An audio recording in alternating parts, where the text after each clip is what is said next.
The earliest Christian communities did not share a unified understanding of the divine hierarchy.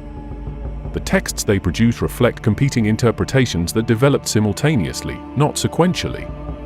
In the earliest layer, Paul's letters, the divine structure is described in terms of cosmic forces that predate creation and continue to operate within the world. Paul references rulers, authorities, powers, and dominions as distinct entities functioning within a layered spiritual environment. These descriptions are not symbolic. They correspond directly to Second Temple Jewish cosmology, where multiple heavenly beings occupy defined roles within the unseen realm.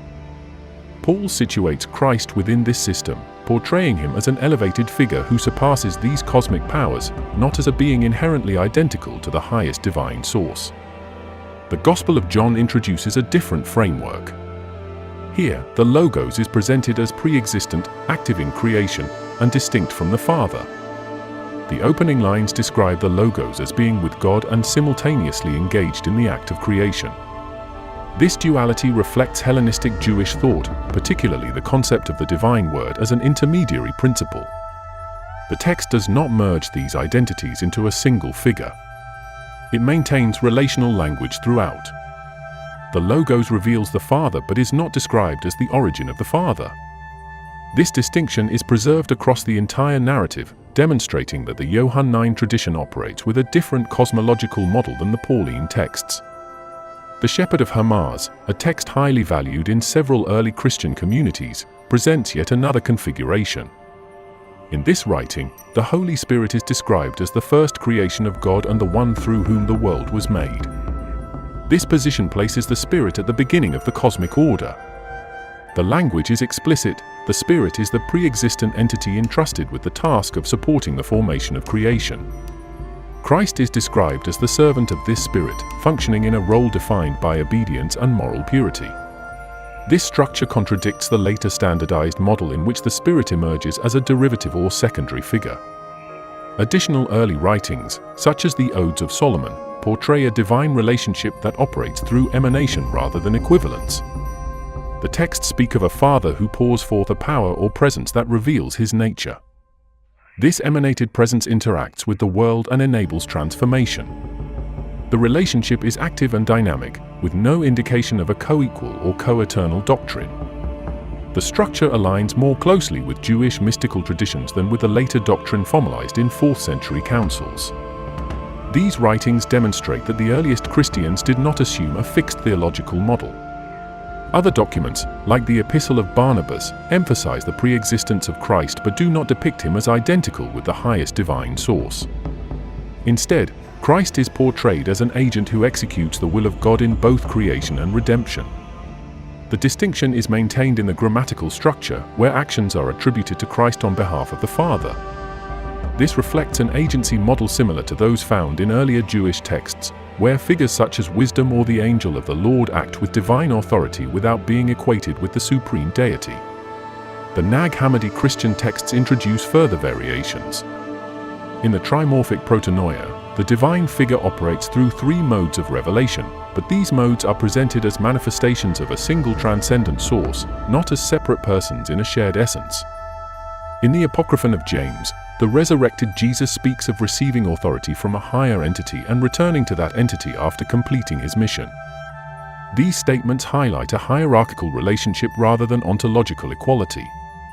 The diversity within these texts demonstrates that early Christian theology developed through multiple independent streams. In the Ascension of Isaiah, an influential text among certain early groups, Christ descends through the 7 heavens, each populated by distinct angelic orders. None of these beings recognize him until he reaches the lower realms. His identity is concealed to avoid alerting the higher powers.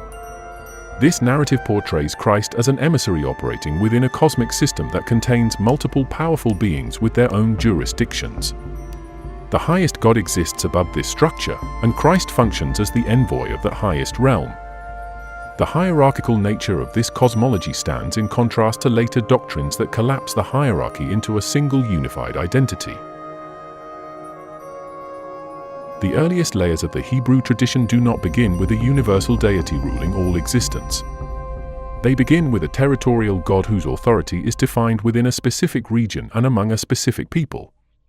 This is evident in the earliest poetic fragments, where the deity later known as YHWH is invoked as the god of a highland tribal confederation.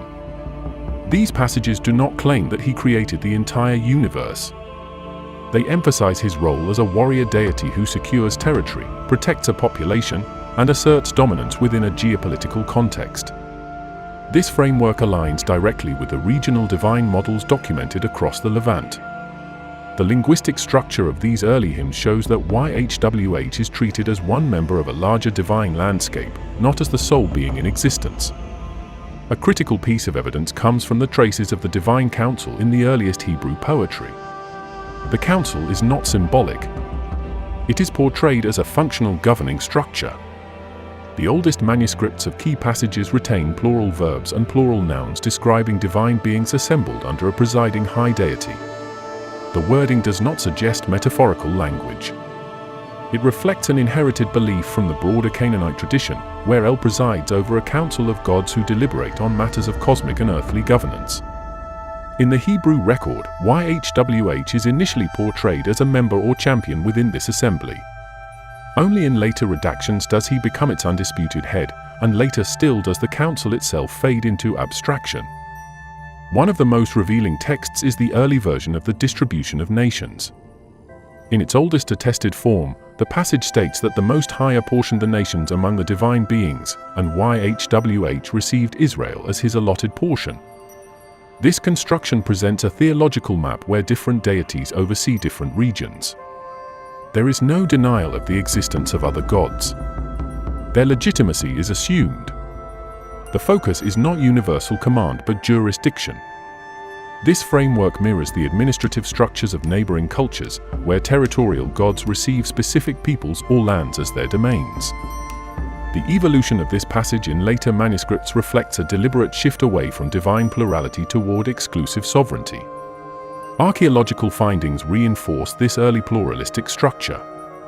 Inscriptions from sites such as Kantilit Ajrud and Khirbet el-Kom reference YHWH alongside a consort figure, indicating that the deity was once integrated within a broader family structure of divine beings. These inscriptions are not ritual poetry. They are everyday dedications and blessings, providing direct evidence of the lived religious reality in the early Israelite context. The presence of a consort shows that the early worship of YHWH followed the same patterns as surrounding religions, where major gods operated within family networks. The later suppression of these elements demonstrates the theological transformations that occurred during subsequent periods of standardization. The prophetic literature preserves additional layers of this transition. In some of the earliest prophetic oracles, the existence of other gods is acknowledged even as the prophets assert YHWH's superiority. These statements are not framed as philosophical arguments about monotheism. They are competitive declarations within an environment where multiple divine beings are understood to exist. The rhetoric emphasizes YHWH's power over rival deities, not their non-existence. This competitive framework disappears only in later stages, when theological redactors reshape the language to align with emerging monotheistic ideology. The philological differences between older and later forms of these texts provide a clear chronological map of this shift. The transformation accelerates during the period of the monarchy. As the political structure of Israel centralizes, the theological structure begins to centralize with it. Royal inscriptions and court-sponsored religious reforms reflect a process where local cults are suppressed, regional deities are denounced, and rituals not centered on YHWH are targeted for elimination. This consolidation parallels the political unification under the monarchy. Control over religious practice becomes a method of strengthening national identity, and the deity of the state becomes the anchor of that identity. The earlier pluralistic worldview recedes as the monarchy's power grows. The textual shifts in the narrative literature document this progression with precision. During the Babylonian exile, the theological identity of the Hebrew community undergoes its most radical reconstruction. With the monarchy gone and the temple destroyed, scribal groups take on the responsibility of preserving cultural memory. This is the period when earlier texts are collected, edited, combined, and in some cases rewritten. It is also the period when divine plurality becomes theologically incompatible with the new vision of identity emerging among the exiles. As a result, passages referencing the divine council are reinterpreted. Plural forms are reduced. Alternative deities are downgraded to mere idols. YHWH is elevated from national deity to creator of all existence. This shift is not presented as a new revelation in the texts. It emerges through editorial choices visible in comparing early and late manuscript forms. The linguistic evolution of divine titles in this period is another critical indicator. Terms that originally distinguished between different divine beings begin to merge. Titles that once referred to specific functions or hierarchical positions become consolidated into descriptors for a single deity. This process creates the illusion of consistency in later theological frameworks, but when viewed through a chronological lens, it reveals the systematic elimination of earlier divine plurality. The surviving textual variations provide a record of this consolidation. Each shift demonstrates how the theological identity of YHWH was expanded, redefined, and eventually universalized. The earliest scribes recorded a divine landscape filled with conflicting wills, competing authorities, and shifting hierarchies. There is no trace of an all-encompassing deity in these documents. There is structure, but it is political, not metaphysical. There are gods, but they operate like rival administrators in a system where power is negotiated, not inherited. Listeners need to recognize this as the foundational layer because the later theological claims depend entirely on reshaping this chaotic record into something centralized. In the Sumerian king list, divine authority is portrayed as transferable. Kingship descends from one city to another, and the gods linked to those cities rise and fall with the same volatility. Enlil dominates one era, Inanna takes command in another. This rotation is not symbolic. It is treated as factual history and the culture that produced it. These people weren't debating the nature of the divine. They were documenting the political consequences of divine power being inconsistent and unstable. When later traditions assert a single, timeless deity, they are not continuing this story, they are rewriting it from the ground up. The cuneiform myth, the dispute between Enki and Enlil, presents the divine world with internal contradictions. Enki saves humanity during a catastrophe, and Enlil attempts to eradicate it. There is no unified moral direction. Each deity acts on impulse, preference, and strategy. These behaviors were recorded as legitimate divine actions, not as allegories. When monotheistic editors centuries later redacted their own scriptures, these types of contradictions had to be removed, silenced, or reshaped because they did not support the narrative of a single morally coherent creator. But the earlier record remains clear: the gods were not harmonious. They were not consistent. They were not singular. And the scribes who preserved these stories never portrayed them as anything but literal divine conflict. The Ugaritic tablets from Ras Shamra push this even further. In those texts, the high god El presides over a council. Baal challenges authority. Yan demands sovereignty. Mot destroys even the mightiest deities. The structure is explicit: divine beings debate, negotiate, and sometimes kill one another. There is no theological embarrassment in these depictions. The authors do not hide power struggles. They highlight them.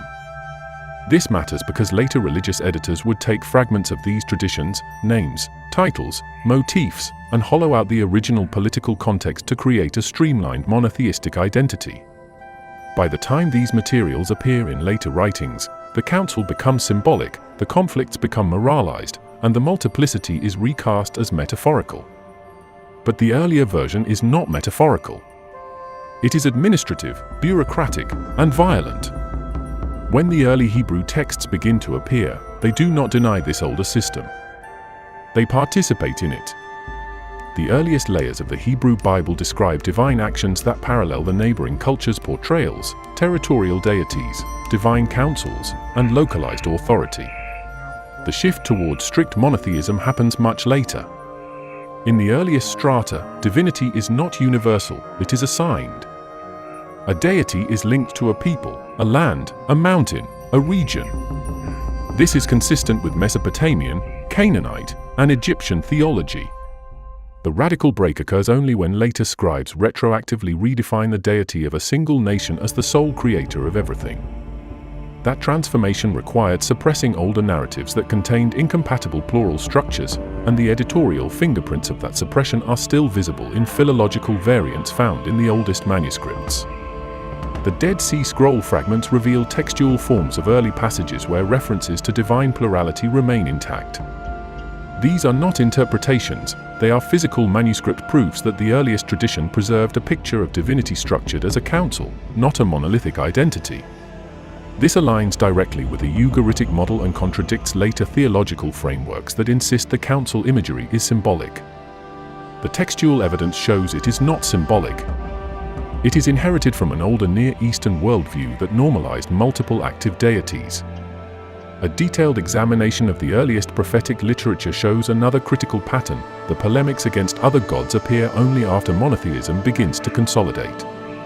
Before that, the texts assume the existence of other divine beings. They are not denied, they are simply ranked. The deity later presented as absolute is originally portrayed as superior among many, not alone among none.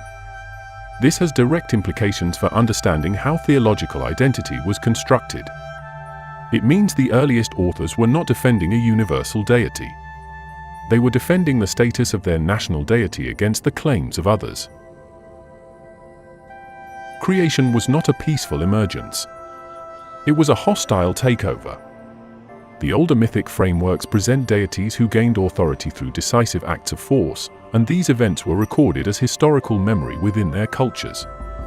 The Enuma Elish, recited annually in Babylon, centers on the rise of Marduk, a deity who does not inherit power but earns it by overpowering previous rulers within the divine hierarchy. In this narrative, Tiamat is not symbolic chaos, she is a primordial being with agency, allies, and a structured cosmological presence. Marduk's victory is described as a literal dismantling of her physical form. The text explains in procedural detail how he divides her body to construct the heavens and the earth. This is not presented as metaphor. It is presented as the mechanical process by which the universe acquired shape. The significance of this record becomes clear when examining how ancient cultures defined authority. Power was not assumed to be inherent. It had to be demonstrated through conquest. The political systems of Mesopotamia mirrored this cosmology. Kings proved legitimacy through military victory and monumental building projects, and their gods mirrored the same expectations. Marduk's elevation is tied directly to his ability to impose order through decisive action. The recitation of his rise during the Akitu festival was not merely religious, it was a public reaffirmation of the divine right of the Babylonian state. This intertwining of theology and political authority is one of the oldest and most consistent patterns in the historical record. When comparing the Enuma Elish to other Mesopotamian creation stories, the shift becomes even more striking. In earlier Sumerian traditions, the cosmic order is established through negotiation between gods like Enki, Enlil, and Ninhursag. These deities interact, debate, and delegate responsibilities. There is no singular act of cosmic violence at the beginning of the world. Instead, creation emerges through structured cooperation. The Babylonian reinterpretation replaces this cooperative model with a hierarchical model where authority is centralized under a single deity whose supremacy is established through victory.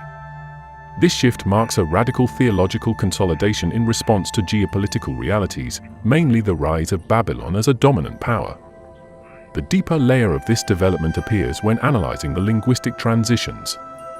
In the oldest strata of Sumerian myth, divine names are associated with natural forces: wind, water, earth, fertility, each functioning within a distributed system of authority.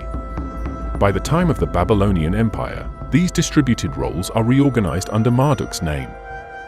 The list of 50 names assigned to him in the Enuma Elish demonstrates this consolidation.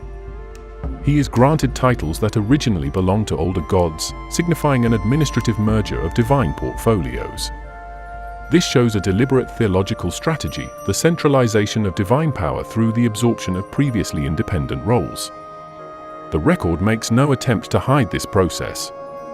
It documents it openly as a political and cosmic reality.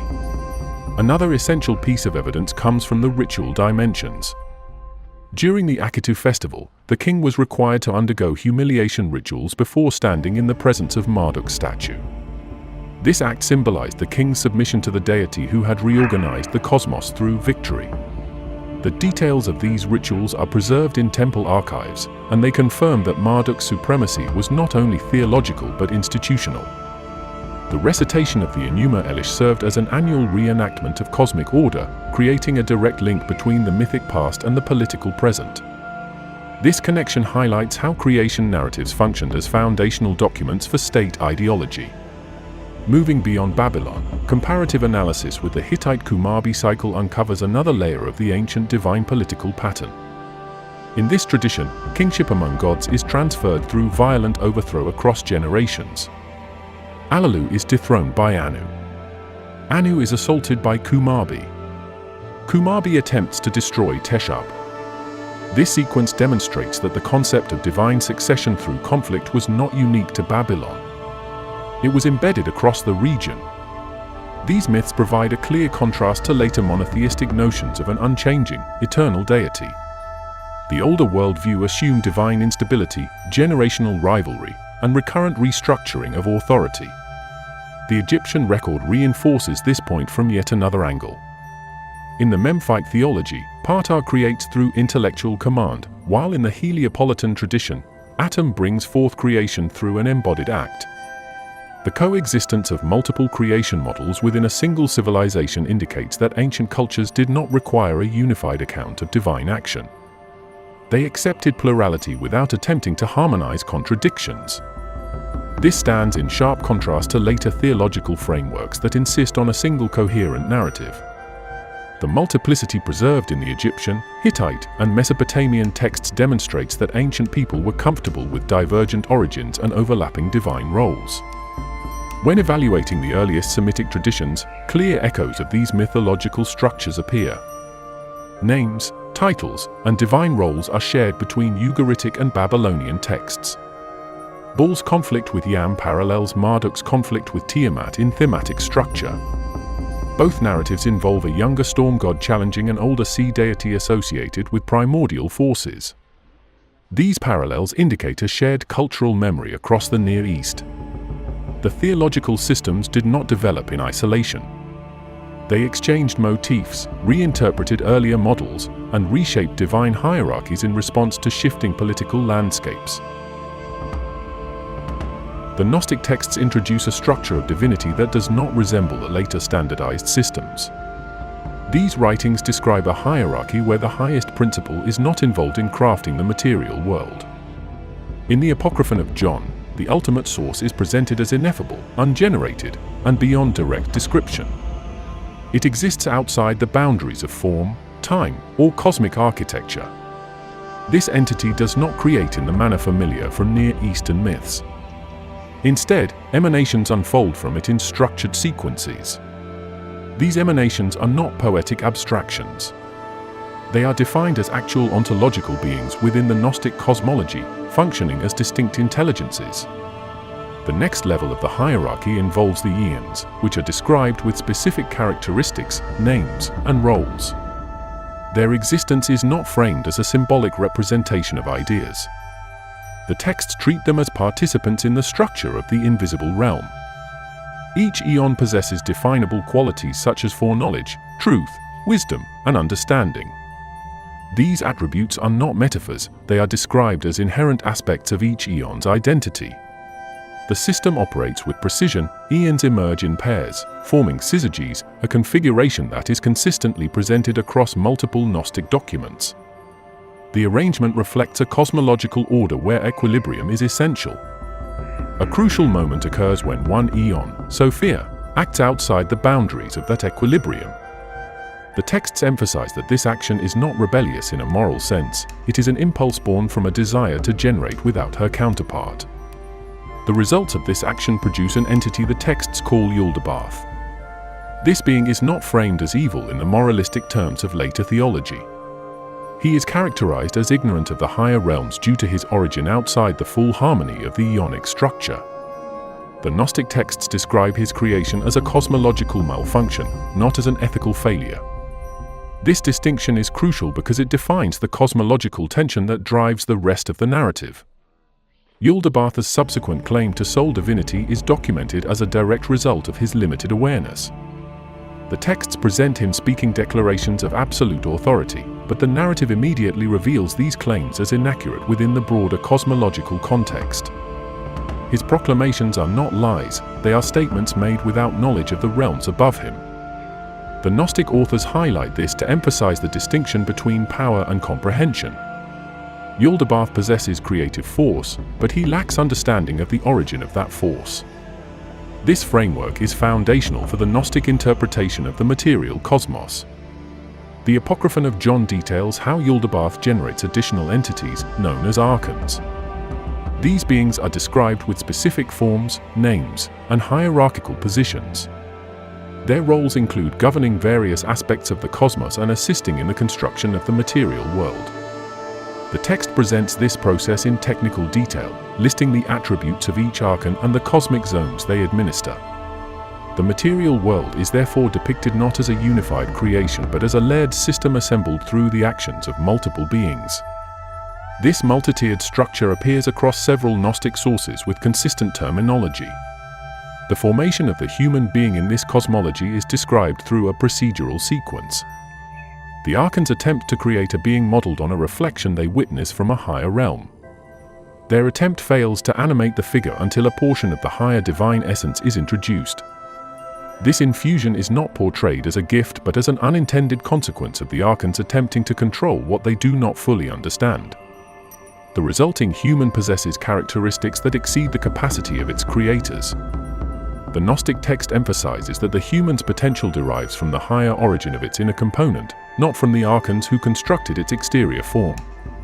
A significant detail emerges in the narrative: the archons respond to the human's superior potential with immediate concern. Their reaction is not framed in moral terms. It is presented as a structural problem within the cosmic hierarchy. The archons fear that the human's connection to the higher realms could disrupt their authority within the material domain. This apprehension leads them to impose limitations on the human's awareness. The text outlines specific actions taken to restrict the human's access to its own higher origin. Each restriction is described in operational terms, not symbolic ones. Another important thread in the Gnostic corpus concerns the role of the divine messenger who intervenes in this system. This figure appears not as a redeemer in the conventional theological sense but as a revealer who communicates knowledge of the higher realms. The act of revelation is presented as a destabilizing force within the material structure because it exposes the limitations of the archons and clarifies the true origin of the human essence.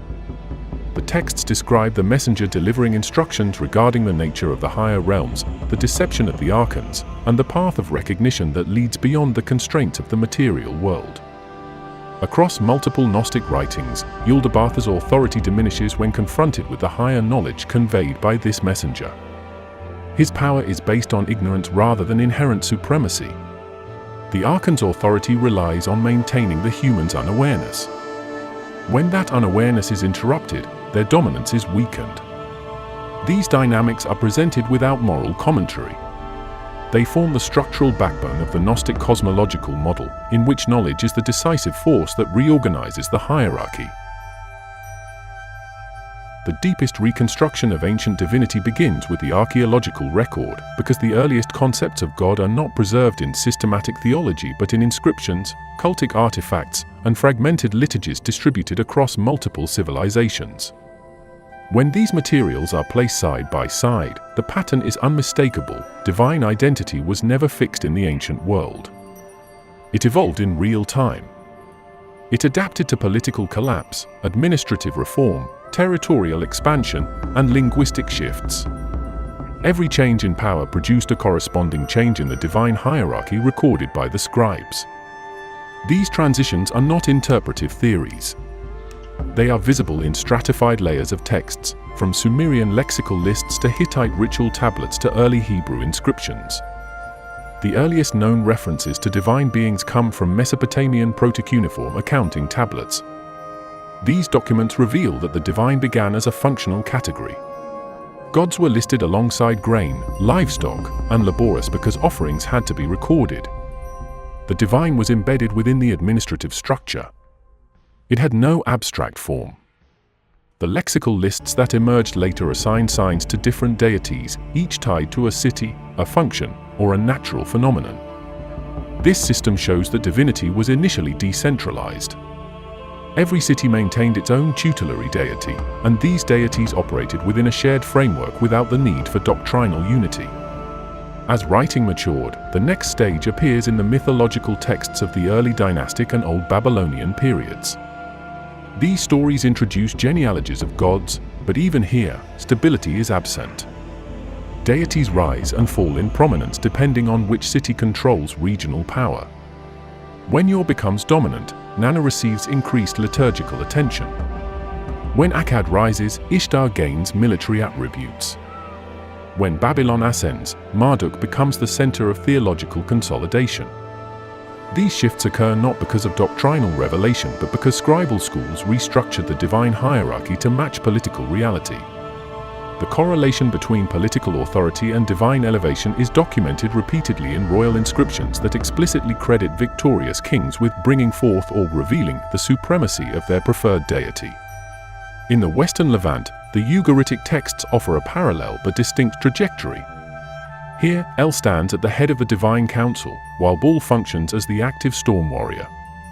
Their roles reflect environmental and political concerns, agricultural fertility, seasonal rains, and territorial defense. Yet even in this system, changes occur. Some tablets show Baal rising in cultic prominence while others reflect his temporary defeat. The divine landscape is in constant motion. These texts provide a crucial comparative framework because they preserve the Canaanite religious environment that influenced early Israelite theology. They show that divine plurality and shifting divine authority were the norm, not the exception. Early Israelite inscriptions confirm this fluid structure. The phrase YHWH of Samaria and YHWH of Teman found in Kantilit Adrad demonstrates that YHWH was worshipped in multiple regional forms. This is not theological speculation, it is epigraphic evidence. The diversity of titles indicates that the deity's identity was localized before later editors attempted to unify the tradition. At Kerbat Elkom, inscriptions invoke YHWH alongside a divine consort. The presence of this consort is consistent with broader West Semitic religion, where major gods frequently appear as part of family units. That later theological developments erased this element shows how divine identity was reshaped across time, not how it began. The textual evolution within the Hebrew Bible provides a direct window into this transformation. Early poetic fragments, such as portions embedded in Exodus, Deuteronomy, and Judges, use language consistent with a divine council. These fragments preserve plural forms describing heavenly beings participating in decision-making processes. Later narrative sections overwrite these forms, but the linguistic fossils remain. When comparing the earliest layers with later redactions, the development is clear. The deity transitions from a territorial god within a council to a singular sovereign occupying the entire cosmic domain. During the monarchy, this transformation accelerates. Royal ideology requires a centralized theological framework to support political unity. Texts produced in or edited by the royal court reflect this shift. The Deuteronomistic historians emphasize exclusive worship of YHWH, condemning cultic practices that involve other deities or localized forms of the same deity. This movement toward exclusivity is political as much as theological. It coincides with attempts to consolidate administrative control under the monarchy, suggesting that theological unification was part of a broader program of national integration.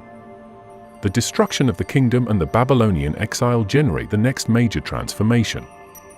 With temple sacrifice impossible and political autonomy lost, scribal groups adopt a new strategy, preserving identity through text.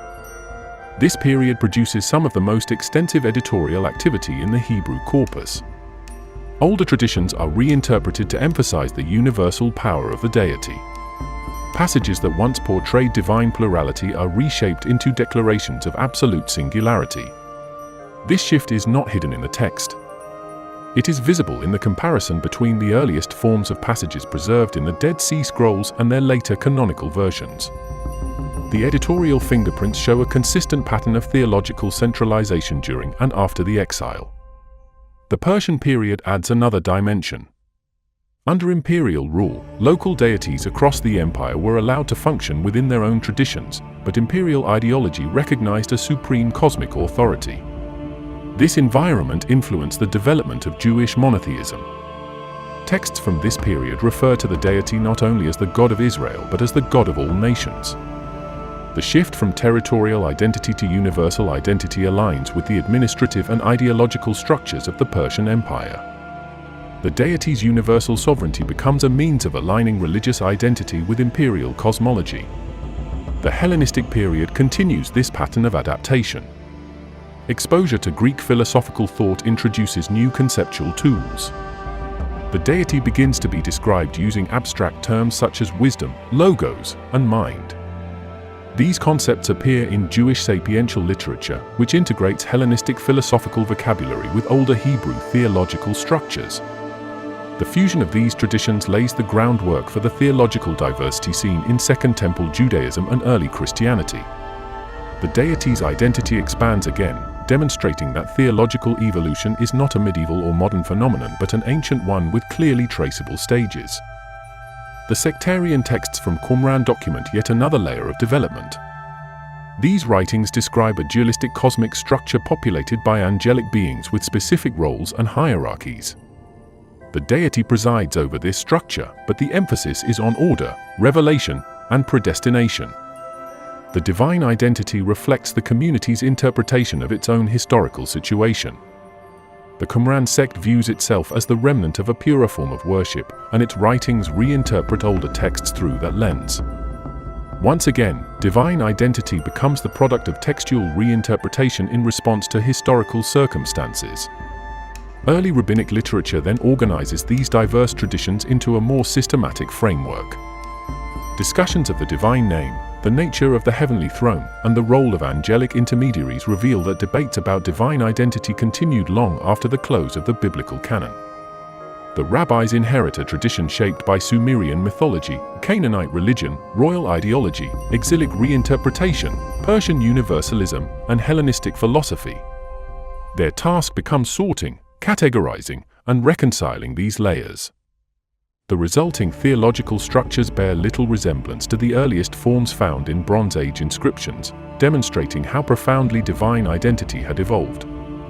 Across every civilization involved in the ancient Near Eastern and Mediterranean world, the same pattern emerges. Divine identity is constructed, expanded, contracted, merged, reinterpreted, and sometimes entirely rewritten. The process is not linear. It reflects centuries of cultural negotiation. The final literary products preserved today represent only the last stage of a long and complex evolution.